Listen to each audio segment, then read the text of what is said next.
नमस्कार।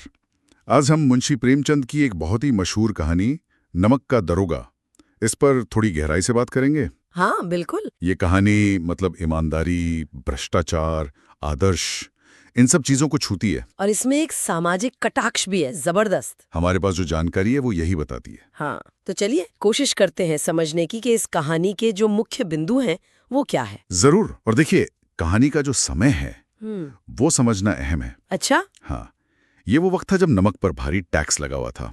अंग्रेजी हुकूमत थी, ओ हाँ। तो उसकी तस्करी, कालाबाजारी, ये सब बहुत आम था। और नमक विभाग में जो दरोगा का पद था ना, हाँ। वो तो मतलब ऊपरी कमाई के लिए बहुत बदनाम था।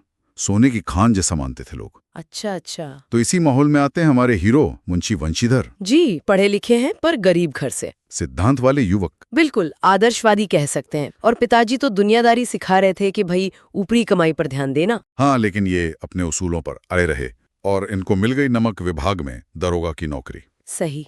और वंशीधर का जो चरित्र है वही कहानी की आप कह सकती हैं नैतिक धुरी है। उनका वहां जाना सिर्फ नौकरी पाना नहीं था, ये असल में एक इम्तिहान था उनकी ईमानदारी का। सही बात है। ऐसे माहौल में जहाँ सब बहरे हों। बिल्कुल। और दूसरी तरफ हैं पंडित अलोपीदीन। हाँ, पंडित अलोपीदीन इलाके के मतलब बहुत बड़े जमींदार, इज्जतदार। लाखों का लेन देन, बड़ा दबदबा। जी। लेकिन जैसा सामने आता है, उनकी काफी सारी कमाई इसी नमक की तस्करी जैसे अवैध कामों से थी। अच्छा, तो वो एक तरह से प्रैक्टिकल दुनिया के प्रतीक हैं, प्रभाव और पैसा। हाँ, और उनका असर सिर्फ पैसे तक नहीं था। अफसर, कर्मचारी सब उनसे दबते थे। उनका मानना था कि लक्ष्मी जी के आगे सब झुकते हैं। न्याय, नीति, ये सब तो खिलौने हैं बस। वाह, यहीं से कहानी में टकराव शुरू होता है ना। बिल्कुल। एक रात वंशीधर ड्यूटी पर हैं, यमुना किनारे। हाँ। और उन्हें कुछ गाड़ियों की आवाज सुनाई देती है। शक होता है। और वो पकड़ लेते हैं पंडित अलोपीदीन की नमक से लदी गाड़ियां। हाँ जी। और यहाँ मामला दिलचस्प हो जाता है। अलोपीदीन को पूरा यकीन है कि वो पैसे से मामला निपटा लेंगे, हमेशा की तरह। हाँ हाँ। और वो कोशिश भी करते हैं। 1000 रुपए से शुरू करते हैं। 1000 रुपए? 1000 रुपए उस जमाने में तो ये भी बहुत थे। बिल्कुल। लेकिन वंशीधर मना कर देते हैं।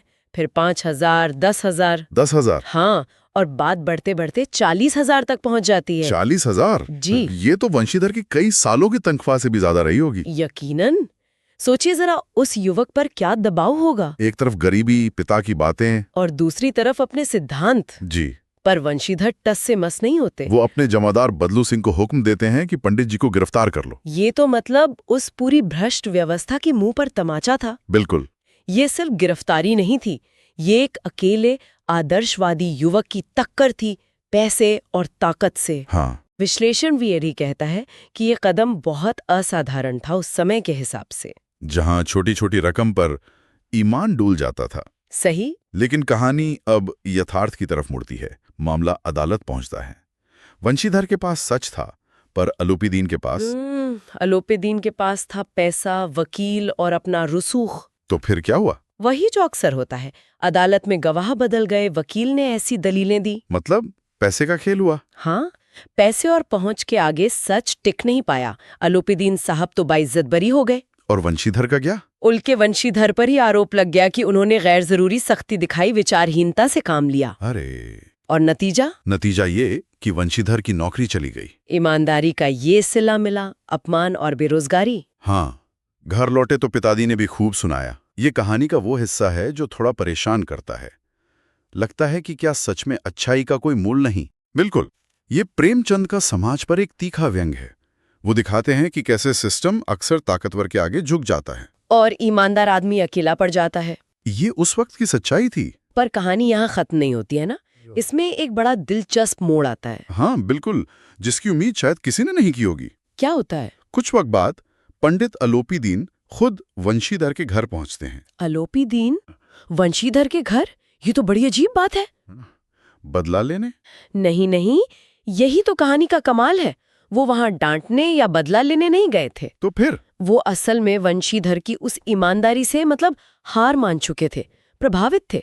जिस ईमानदारी को वो पैसों से खरीदना चाहते थे, आज उसी के सामने वो सिर झुकाए खड़े थे। अच्छा, और वो वंशीधर से कहते क्या हैं? वो उन्हें अपनी पूरी जायदाद का स्थायी मैनेजर बनाने का प्रस्ताव देते हैं। क्या बात है, मैनेजर? हाँ, वो कहते हैं कि मुझे कोई विद्वान या अनुभवी आदमी नहीं चाहिए, मुझे तो वही नदी किनारे वाला धर्मनिष्ठ दरोगा चाहिए जिसने मुझे हराया था। ये तो बहुत बड़ी बात है। जी, ये सिर्फ नौकरी नहीं थी, ये शायद अलोपीदीन का एक तरह का प्रायश्चित था, या शायद एक समझदार व्यापारी की पहचान कि ऐसा ईमानदार आदमी ही उसकी संपत्ति की सही देखभाल करेगा। वजह जो भी हो, ये वंशीधर की नैतिक जीत थी। बिल्कुल। तो आखिर में इस कहानी से और जो हमने बात की, उससे क्या सीखने को मिलता है? एक बात तो साफ है कि ईमानदारी का रास्ता मुश्किल जरूर है। हाँ, कठिन है। और शायद शुरू में लगे कि हार गए, पर आखिर में उसका सम्मान होता है, उसे पहचाना जाता है। बिल्कुल। और ये भी कि इंसान का चरित्र, उसकी नैतिकता, यही उसकी असली पूंजी है। वंशीधर ने नौकरी खोई, पर अपना ज़मीर नहीं खोया। सही। और उसी ज़मीर ने, उसी आत्मसम्मान ने उन्हें वो इज्जत और भरोसा दिलाया जो शायद वो नौकरी में रहकर कभी ना पाते। इसीलिए ये कहानी आज भी इतनी रेलेवेंट लगती है, नहीं? हाँ, बिल्कुल। प्रेमचंद की ये क्लासिक रचनाओं में से एक है। तो जाते जाते एक सवाल मन में आता है, जैसा हमारे श्रोत भी इशारा करते हैं। क्या आज के समय में ईमानदारी का इनाम हमेशा इतना साफ और ठोस होता है जैसा अलोपीदीन ने दिया है, या फिर ये इनाम आजकल ज्यादातर अंदरूनी या अप्रत्यक्ष होता है, जिसे हम कई बार पहचान भी नहीं पाते? सोचने वाली बात।